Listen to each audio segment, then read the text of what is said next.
University of creative technology চিটাগাংয়ের নবীন শিক্ষার্থীদের জন্য এই এক বিশেষ দিন। শিক্ষক, শিক্ষার্থী, অভিভাবকরা সবাই একত্রিত হয়েছিলেন আনন্দঘন এক অনুষ্ঠানে। শুক্রবার নগরের একটি কনভেনশন হলে ইউসিটিসির নবীন শিক্ষার্থীরা ফ্রেশার্স ওরিয়েন্টেশন প্রোগ্রামে শিক্ষা, উপদেশ, ক্যারিয়ার গড়ার মোটিভেশন সহ নাচে গানে ছিল মুখরিত। এদিন সকালে অনুষ্ঠানের উদ্বোধন করেন বিশ্ববিদ্যালয়ের প্রতিষ্ঠাতা মোহাম্মদ ওসমান। স্বাগত বক্তব্য রাখেন বিশ্ববিদ্যালয়ের উপাচার্য, বীর মুক্তিযোদ্ধা professor doctor Mohammad Zahid Hossain Sharif.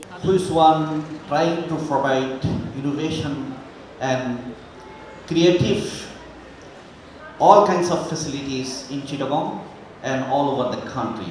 It's my pleasure to declare this program open. I welcome to you all from core of my heart. This is a remarkable day. This is a red letter day for newly admitted students.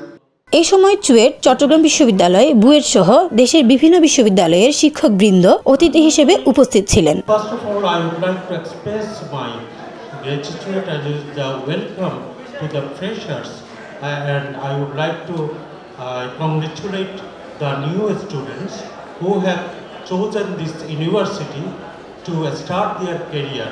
It's the beginning of the incredible journey, and at this stage of the career you have lots of challenges. These challenges are your opportunities. এই সময়টা হচ্ছে বর্তমান সময়টা হচ্ছে দামি। এখন যদি আমি সময়ের মূল্য দেই, আমি যদি গাইডলাইন ফলো করে চলি, আমি যদি আমার সময়কে কাজে লাগাই, তাহলে আমি এখন সেরা হব, আমি এখন বেস্ট হব। আমি ব্যক্তিগতভাবে মনে করি পাবলিক প্রাইভেট এই দিন আর নেই, কিন্তু we should not differentiate in between the public university and the private university. দিনব্যাপী এই অনুষ্ঠান শিক্ষার্থীদের জন্য এক আনন্দঘন মুহূর্তের সৃষ্টি করে। বিশ্ববিদ্যালয় সংশ্লিষ্টরা জানান, ইউসিটিসি এই অঞ্চলে উচ্চশিক্ষার ক্ষেত্রে নতুন একটি দিগন্ত উন্মোচন করতে চলেছে। পরে বিশ্ববিদ্যালয়ের শিক্ষার্থীদের পরিবেশনায় মনোজ্ঞ সাংস্কৃতিক অনুষ্ঠানের মধ্য দিয়ে ওরিয়েন্টেশন প্রোগ্রাম শেষ হয়। Desk report, news now 24।